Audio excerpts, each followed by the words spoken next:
Сәлеметсіз бе оқушым? Әліппе сабағын бастаймыз. 10-шы сабақ. Сабағымыздың тақырыбы дыбыс, буын, сөз.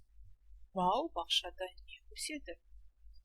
Балалар, біз бүгін сіздермен дыбыс, буын, сөз туралы түсініп аламыз.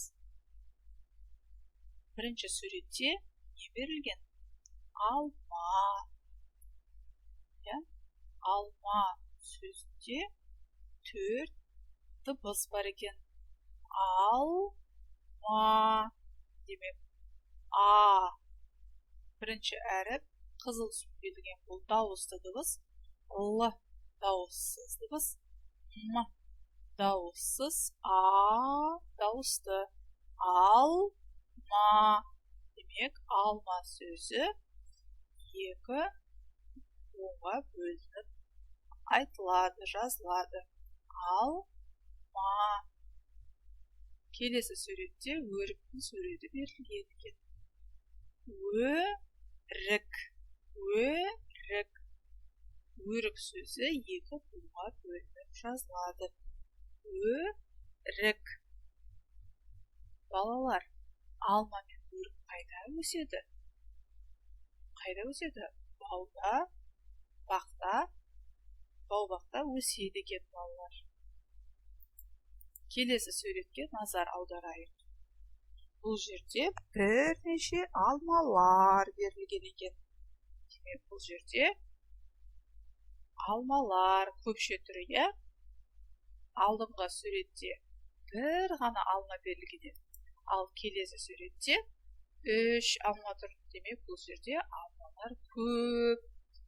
Алмалар 3 буынға бөлініп жазылады екен. Алмалар.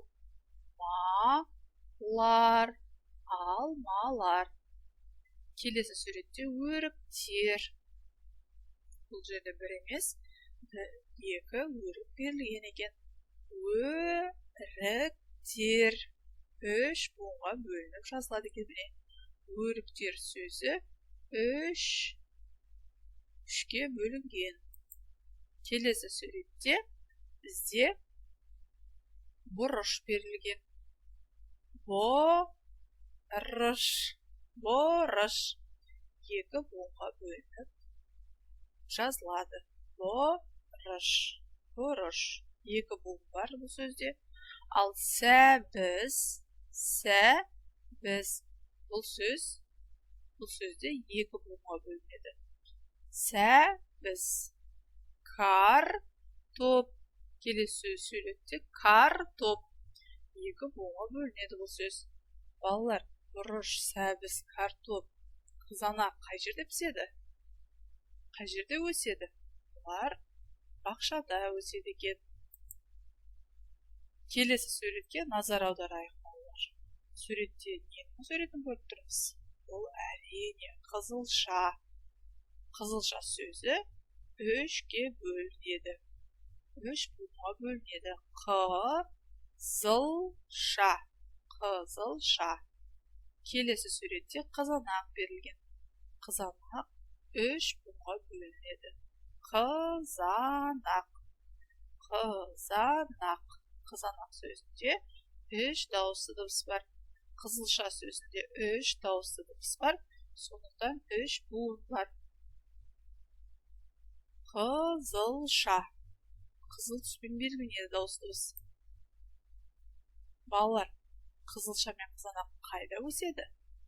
Әрине, бақшада өседі екен.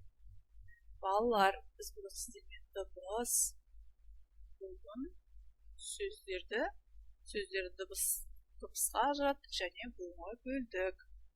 Келесі сабақта кездескенше сау болыңыздар.